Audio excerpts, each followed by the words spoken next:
You may be aware that I try and live an incredibly active lifestyle, but sometimes I look out of the window, see a terrible day with rain and wind and all sorts going on, and I think, yeah, maybe not today. And that's where these chaps come in, along with, being the 21st century and all, this little gizmo here.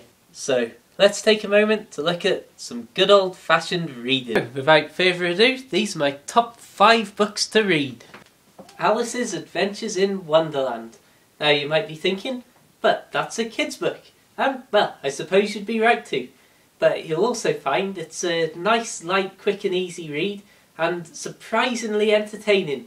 Very well written and one of my favourite books of all time. Definitely a huge recommendation.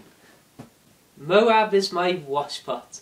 This is the first part of Stephen Fry's autobiography, and it's got to be said, I wasn't sure what to expect of it, but it turns out that what you get is a very fascinating and genuinely interesting meandering account of the early years of Stephen Fry, from the man himself.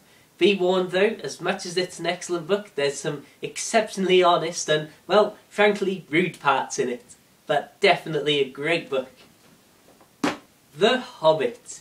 It's a much simpler story than The Lord of the Rings, and it tells the tale of how Bilbo came to possess the ring in the first place. This is a good old-fashioned bedtime story style book. Absolutely beautifully written, and there's something heartwarming about reading the tales and the great perils and adventures that Bilbo the Hobbit and the company of dwarves faced on their great adventure. Definitely one to pick up. Rubicon by Tom Holland. This is a great book. It's a narrative of the fall of the Roman Republic and the rise of the imperial state.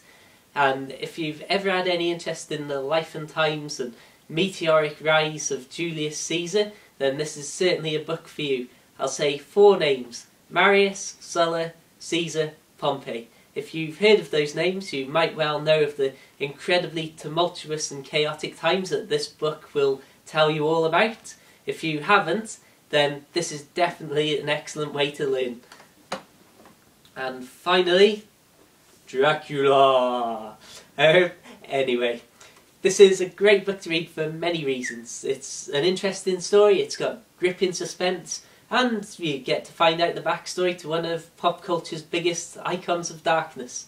But for me personally, I really enjoyed the innovative way that the story was told. It's made up entirely of letters, diary entries and memos of the different characters involved in the story.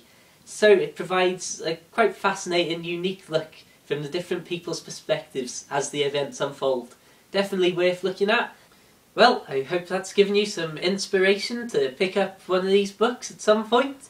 Remember, if you're watching this on YouTube, click on the link in the video description to head over to the article where you can leave comments and your own recommendations. And also, once again, hint hint, find links to all these books on Amazon. And hopefully I'll see you again very soon. Until the next time, keep it interesting, have fun, and stay safe.